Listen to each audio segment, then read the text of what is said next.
अभी आपने अम्ल तथा क्षारकों के वियोजन के विषय में जाना। हमने जाना कि जब कोई अम्ल, जैसे कि यहाँ पर हम ले रहे हैं हाइड्रोक्लोरिक एसिड, जब यह अम्ल वियोजित होगा तो यह एक H पॉजिटिव आयन देगा और एक Cl नेगेटिव आयन देगा। यानी कि HCl के वियोजन से हमें एक प्रोटॉन प्राप्त होता है। इसी तरह से यदि यहाँ पर हम क्षार सोडियम हाइड्रोक्साइड का वियोजन करें तो हमें एक Na+ पॉजिटिव आयन मिलेगा और एक OH- या OH नेगेटिव हाइड्रोक्सिल आयन मिलेगा। यहाँ पर हम देख रहे हैं कि HCl के द्वारा एक प्रोटॉन का निष्कासन किया जा रहा है। इसी तरह से सोडियम हाइड्रोक्साइड के द्वारा एक हाइड्रोक्सिल आयन का निष्कासन किया जा रहा है। इसका मतलब यह है कि जो हाइड्रोक्लोरिक अम्ल है उसमें एक हाइड्रोजन आयन या एक विस्थापनी हाइड्रोजन आयन या एक विस्थापनी प्रोटॉन उपस्थित है। हम ये भी जानते हैं कि जब किसी अम्ल में जितनी संख्या में विस्थापनी प्रोटॉन उपस्थित होते हैं उसे हम अम्ल की क्षारकता कहते हैं। और इसी तरह से जब किसी क्षारक में जितने विस्थापनी हाइड्रोक्सिल आयन उपस्थित होते हैं उसे हम उस क्षारक की अम्लता कहते हैं। तो इसका मतलब ये हुआ कि हाइड्रोक्लोरिक अम्ल यहाँ पर एक क्षारकीय अम्ल है, जबकि सोडियम हाइड्रोक्साइड यहाँ पर एक अम्लीय क्षारक है।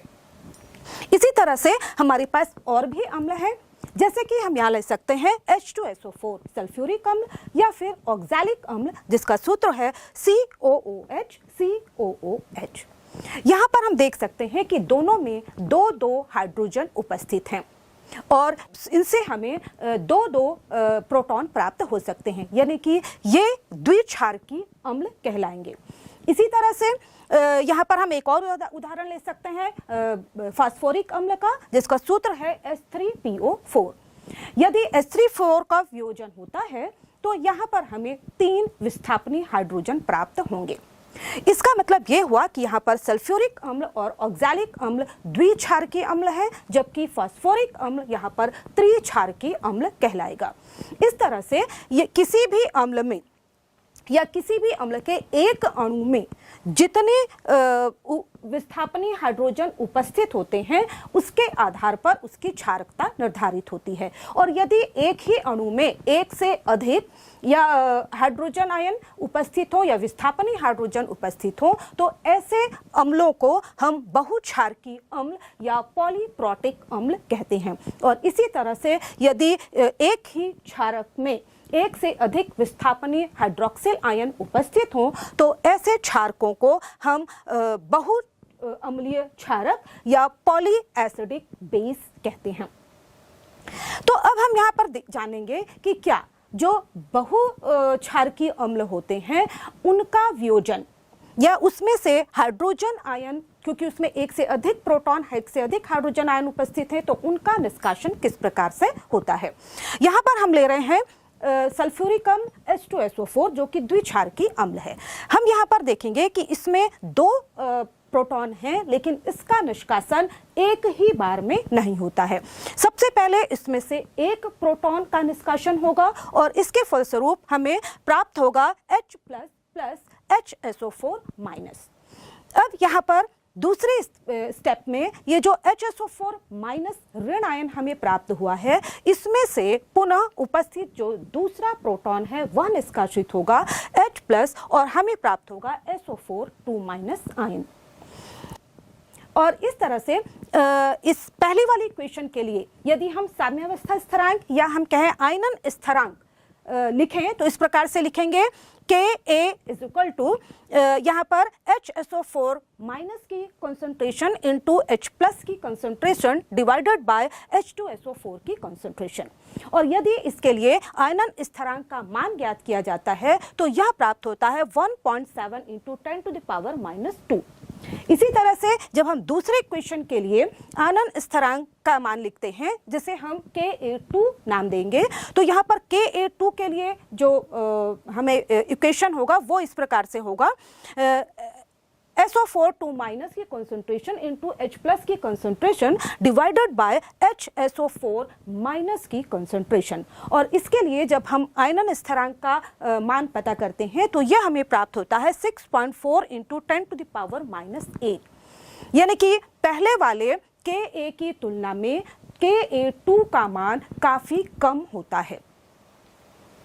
इसी तरह से यदि हम एक और उदाहरण लें, त्रिक्षारकीय अम्ल यानी कि फास्फोरिक अम्ल H3PO4 का उदाहरण लें, तो यहाँ पर भी हम देखते हैं कि इसके लिए यहाँ पर Ka1 की जो वैल्यू प्राप्त होती है वह होती है 7.5 × 10⁻³ इसी तरह से इसके लिए Ka2 की वैल्यू जो प्राप्त होती है वह होती है 6.2 × 10⁻8 और इसके लिए Ka3 की जो वैल्यू प्राप्त होती है वो होती है काफ़ी कम 4.2 × 10⁻13। ये दर्शाता है कि यहाँ पर जो बहुक्षारकीय अम्ल है उसमें से जो प्रोटॉन का निष्कासन है वह पहले जो प्रोटॉन का निष्कासन है उसकी दर तीव्र होती है, जबकि बाद वाले प्रोटॉन का निष्कासन या वियोजन धीमी गति से या कम मात्रा में होता है। इसके पीछे कारण क्या है? तो इसके पीछे हम इसमें कारण इसकी फास्फोरिक अम्ल की संरचना या सल्फ्यूरिक अम्ल की संरचना पर देखकर समझ सकते हैं। यहाँ पर हमारे पास फास्फोरिक अम्ल की संरचना है, यहाँ पर हम देख रहे हैं क्योंकि ये त्रिक्षारकीय अम्ल है और इसमें से 3 हाइड्रोजन ऑक्सीजन के द्वारा जुड़े हुए हैं और जब इसमें से एक ऑक्सीजन हाइड्रोजन बंध से एक हाइड्रोजन का निष्कासन हो जाता है तो यहाँ पर ऑक्सीजन पर नेगेटिव चार्ज आ जाता है, यानी कि अब ये यहाँ पर H2PO4 माइनस बन चुका है। और इस तरह से हम यहाँ पर देखें कि अब चूंकि एक ऑक्सीजन पर नेगेटिव चार्ज है और यहाँ पर जो प्रोटॉन बचे हुए हैं उन पर पॉजिटिव चार्ज है, तो इस स्थिति में ऑक्सीजन और हाइड्रोजन के बीच स्थिर वैद्युत आकर्षण बल का मान बढ़ जाता है और ऐसी स्थिति में एक ऋण आयन में से एक धन आयन या प्रोटॉन को उसके आकर्षण बल के विरुद्ध निष्कासित करना काफी कठिन हो जाता है और यही कारण है कि एक ऋण आयन से धन आयन यानी कि H+ आयन का निकलना कठिन हो जाता है और इसीलिए इनके लिए जो आयनन स्थिरांक का मान दूसरे हाइड्रोजन के निष्कासन के लिए जो आयनन स्थिरांक का मान है उसका मान कम हो जाता है और इसी तरह तीसरे हाइड्रोजन के लिए भी आयनन निष्कासन का जो मान है वो काफी कम हो जाता है। तो ये तो थी बहुक्षारकीय अम्लों के वियोजन की बात। अब हम देखते हैं कि अम्ल का वियोजन या जो अम्ल का आयनन हो या फिर अम्ल के प्रोटॉन त्यागने की जो क्षमता है वह भी कई कारकों पर निर्भर करती है। किसी भी और इसी के आधार पर जो भिन्न भिन्न अम्ल होते हैं उनके pH वैल्यू भी भिन्न भिन्न होती है। यदि हमारे पास कई प्रकार के अम्ल हैं तो इसमें से कौन सांद्र है, कौन अधिक प्रबल है, कौन कम प्रबल है, इसकी तुलना तो हम pH वैल्यू के आधार पर कर लेते हैं। लेकिन अब यह प्रश्न उठता है कि वास्तव में कोई अम्ल अधिक प्रबल क्यों है और दूसरा अम्ल उसकी तुलना में दुर्बल क्यों होता है। तो किसी भी अम्ल की अम्लता को प्रभावित करने के पीछे 2 मुख्य कारण होते हैं। पहला कारण होता है किसी भी अम्ल में जो हाइड्रोजन है और तथा उससे जुड़ा हुआ जो ऋण आयन है उसके बीच जो बंध की सामर्थ्य है, यानी कि यदि हम अम्ल को Ha के रूप में दर्शाएं तो यहाँ पर हम कहेंगे कि H और A के बीच जो बंध है उसकी सामर्थ्य कितनी है, यानी कि उनके बीच जो बंध है वो कितना मजबूत है या उसे तोड़ना कितना कठिन है या उसे तोड़ना कितना आसान है। दूसरा ये कि यहाँ पर जो Ha बंध है उसकी ध्रुवता कितनी है, उसमें पोलैरिटी कितनी है। सबसे पहले हम देखते हैं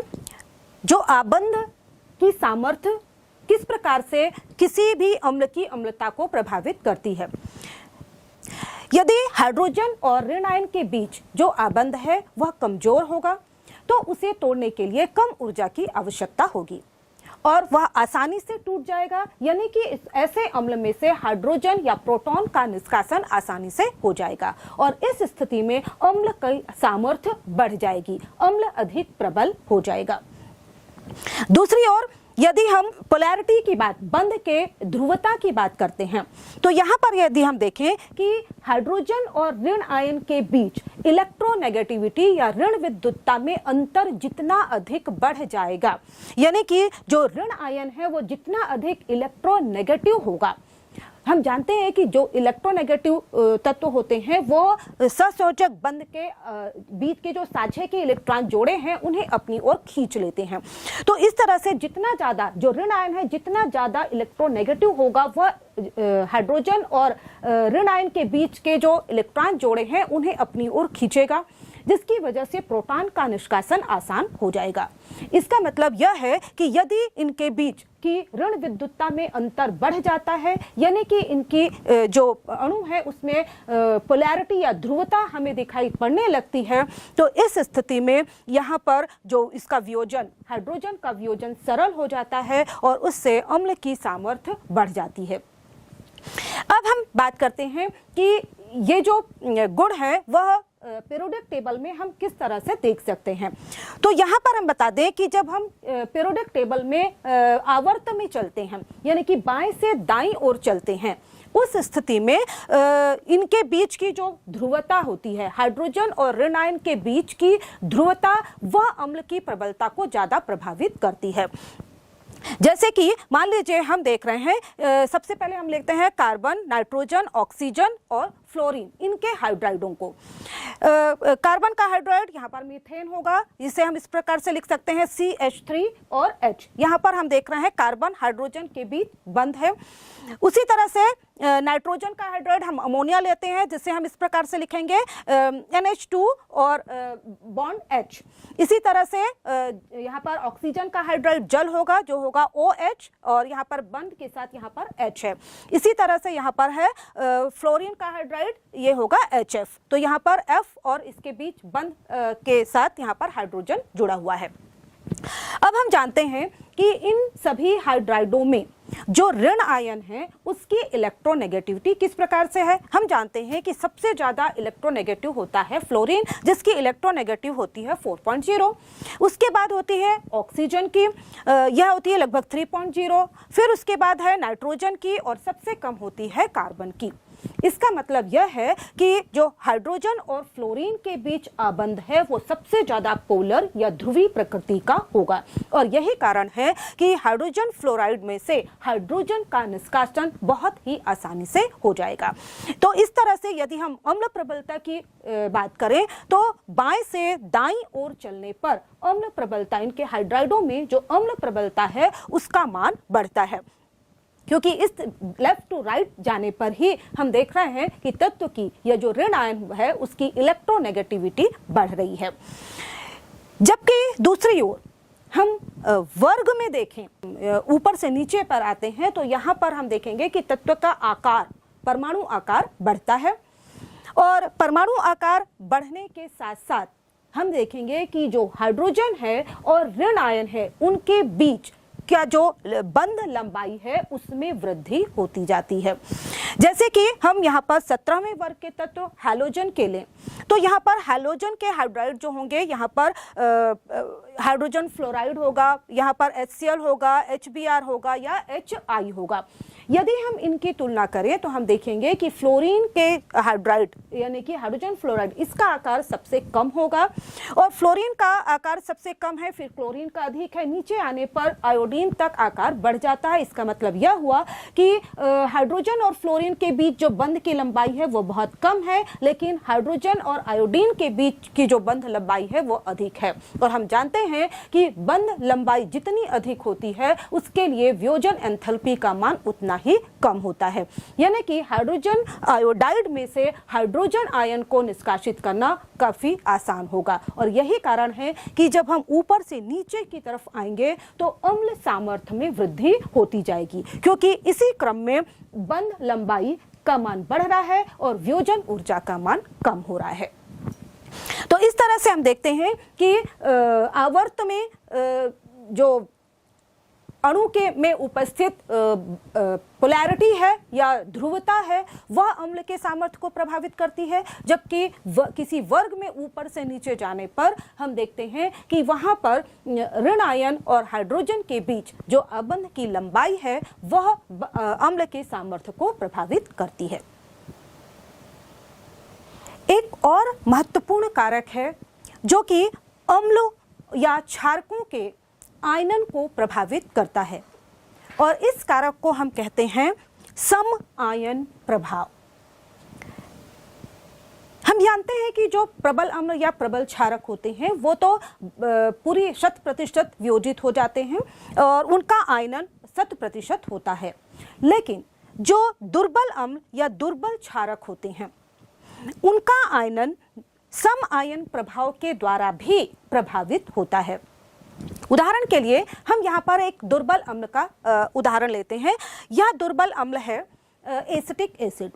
हम जानते हैं कि इसका ये बहुत ही वीक एसिड है और इसका आयनन बहुत ही कम होता है। जब इसका आयनन होता है तो एक हाइड्रोनियम आयन H3O+ आयन बनेगा या हाइड्रोजन आयन बनेगा और साथ ही बनते हैं एसीटेट आयन CH3COO- आयन। अब इस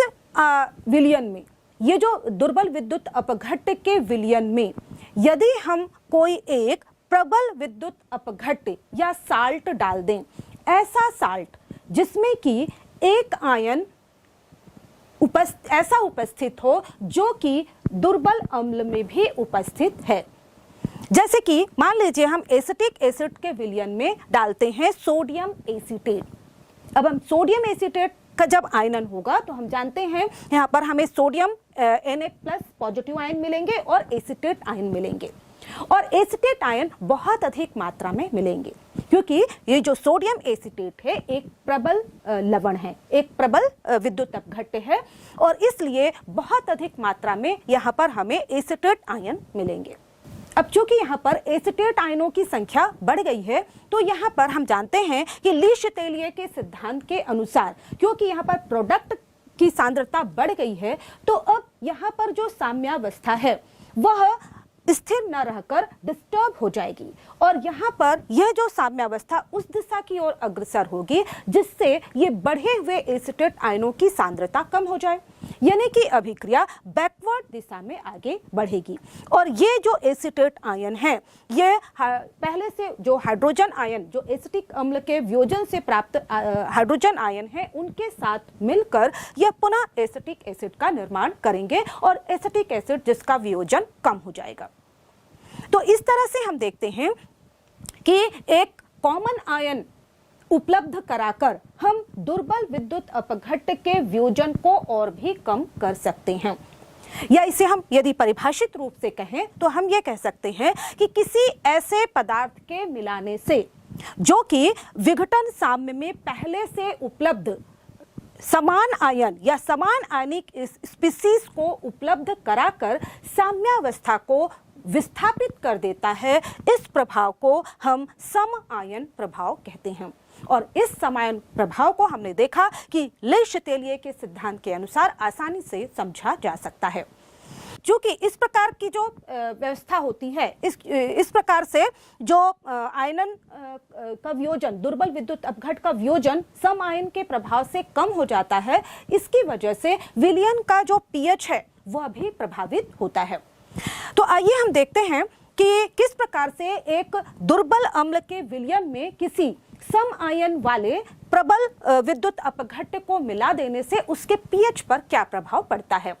मान लीजिए हमारे पास है 0.1 मोलर एसिटिक एसिड का सॉल्यूशन है और इसमें हम 0.1 मोलर के सोडियम एसीटेट सॉल्यूशन को जो कि एक प्रबल विद्युत अपघट्ट है इसमें मिलाते हैं और ये जानते हैं कि इससे विलयन का जो एसिटिक एसिड विलयन का जो विलयन था उसके पीएच पर क्या प्रभाव पड़ेगा। यहाँ पर हम बता दें कि जो एसिटिक एसिड है उसके आयनन स्थिरांक का मान काफी कम होता है और इसका मान होता है 1.8 × 10⁻⁵। तो यहाँ पर हम देखते हैं कि सबसे पहले एसिटिक एसिड इसका वियोजन इस प्रकार से होगा। यहाँ पर एसिटिक एसिड, यहाँ पर reversible acetate ion plus hydronium ion. अब मान लीजिए यहाँ पर जो एसिटिक एसिड, जैसे कि हमें बताया गया है कि एसिटिक एसिड इसकी जो प्रारंभिक सांद्रता है वो 0.1 मोलर है। इसी तरह से यहाँ पर जो एक्स्ट्रा, क्योंकि यहाँ पर जो एसीटेट आयन है अभिक्रिया के प्रारंभ में ही, क्योंकि हमने यहाँ इसमें मिला दिया है प्रबल विद्युत अपघट्य, इसे हम जितनी मात्रा में, जितनी सांद्रता में हमने मिलाया है उतने एसीटेट आयन हमें पहले से ही उपलब्ध होंगे, जबकि अभी एसिटिक एसिड का वियोजन प्रारंभ नहीं हुआ है। तो यहाँ पर अभिक्रिया के प्रारंभ में ही हमारे पास एसीटेट आयन होंगे और ये होंगे 0.1 मोलर, जबकि हाइड्रोनियम आयन की जो सांद्रता होगी वो 0 मोलर होगी। अब इसके पश्चात यहाँ पर एसिटिक एसिड का वियोजन प्रारंभ होगा और मान लीजिए कि इसके वियोजन की मात्रा है अल्फा। इसके सांद्रण में क्या प्रभाव होगा, तो यहाँ पर हम देखेंगे जो एसिटिक एसिड की सांद्रता है उसमें अल्फा मोल की कमी आ जाएगी, जबकि जो एसीटेट आयन थे उनकी सांद्रता में अल्फा की बढ़ोतरी हो जाएगी, जबकि हाइड्रोनियम आयन की सांद्रता अल्फा होगी। अब इस प्रकार जब साम्यावस्था पर जो साम्य सांद्रता होगी वो इस प्रकार से होगी, एसिटिक एसिड की जो साम्य सांद्रता होगी वो 0.1 माइनस अल्फा के बराबर होगी, जबकि एसीटेट आयनों की जो सांद्रता होगी वो 0.1 प्लस अल्फा के बराबर होगी, जबकि हाइड्रोनियम आयन की सांद्रता यह भी अल्फा के बराबर होगी। सभी की सांद्रता मोल प्रति लीटर में है। अब यहाँ पर हम देखते हैं यदि इसके लिए हम साम्य स्थिरांक या आयनन स्थिरांक Ka का मान निकालते हैं तो यह होगा एसीटेट आयनों की molar concentration into hydronium ion की molar concentration divided by acetic acid की मोलर कंसंट्रेशन। अब इसके फलस्वरूप अब यहाँ पर हम देखते हैं कि इनके वैल्यू हम रख दें तो यहाँ पर एसीटेट आयनों की मोलर कंसंट्रेशन ये निकल गई है 0.1 प्लस अल्फा और इनटू हो जाएगी हाइड्रोनियम आयन की कंसंट्रेशन जो कि अल्फा है, डिवाइडेड बाय हो जाएगी यहाँ पर एसिटिक एसिड की कंसंट्रेशन जो कि 0.1 माइनस अल्फा है। अब हम यहाँ पर देखें कि चूंकि जो अम्ल है काफ़ी दुर्बल है और इसका वियोजन काफ़ी कम होता है, इसलिए हम यहाँ पर जो एसिटिक एसिड की सांद्रता है उसकी तुलना में अल्फा के मान को नेग्लेक्ट कर सकते हैं और इस तरह से अल्फा के मान को यदि हम हटा देते हैं तो दोनों में से हटाएंगे हम, एसिटिक एसिड की सांद्रता में से भी और एसीटेट आयनों की सांद्रता में से भी, और यह हमें वैल्यू प्राप्त हो जाएगी यदि हम 0.1 प्लस अल्फा है और 0. माइनस अल्फा दोनों की वैल्यू 0.1 के बराबर हो जाएगी। अब फिर से हम इक्वेशन में मान रखते हैं तो यहाँ पर हमें मिल जाएगा, यहाँ पर क्योंकि हमें के ए की वैल्यू भी दी गई थी तो यहाँ पर हम के ए की वैल्यू भी रख देते हैं और ये वैल्यू हो जाएगी 1.8 इंटू 10⁻⁻5 और ये इज इक्वल टू हो जाएगा x 0.1 डिवाइडेड बाय 0.1। 0.1 और 0.1 एक दूसरे से कैंसिल हो जाएंगे, यानी कि हमें मिल जाएगा 1.8 into 10⁻⁻5 is equal to alpha. और यहाँ पर ये चूंकि अल्फा क्या है, अल्फा यहाँ पर है हाइड्रोनियम आयन की सांद्रता या हाइड्रोजन आयन की सांद्रता, तो इस तरह से हम लिख सकते हैं कि 1.8 इंटू 10⁻⁻5 ये इज इक्वल टू है हाइड्रोनियम आयन की कंसंट्रेशन। अब बड़ी आसानी से क्योंकि हमें हाइड्रोजन आयन की कंसंट्रेशन प्राप्त हो चुकी है तो इसकी सहायता से हम इस विलयन का पीएच मान निकाल सकते हैं। हम जानते हैं कि पीएच इज इक्वल टू होता है माइनस लॉग H प्लस की कंसंट्रेशन। अब यहाँ पर pH is equal to minus log, यहाँ पर हाइड्रोनियम आयन की कंसंट्रेशन हमें पता चल गई है और यहाँ पर हम लिख देंगे 1.8 इंटू 10⁻⁻5 और इस तरह से यहाँ पर माइनस ये फिर से इसको रीअरेंज करते हैं, रीअरेंज करने पर यह हमें मिलेगा 5 माइनस 0.2553 और इसको फिर से अरेंज करते हैं तो यहाँ पर लॉग की वैल्यू हम रख देंगे और इस तरह से ये जो फाइनल पीएच वैल्यू हमें मिलती है वो मिलती है 4.74। तो इस तरह से एसिटिक एसिड के 0.1 मोलर सॉल्यूशन में यदि हम 0.1 मोलर के ही सोडियम एसीटेट विलयन को मिलाते हैं तो जो रिजल्टिंग सॉल्यूशन हमें प्राप्त होता है उसका पीएच वैल्यू होता है 4.74। तो इस तरह से हम किसी भी दुर्बल विद्युत अपघट्य तथा उसमें किसी प्रबल विद्युत अपघट्य को मिलाकर, जिसमें कि वही एक कॉमन आयन उपलब्ध हो, उपस्थित हो, तो इसकी सहायता से हम इस मिश्रण की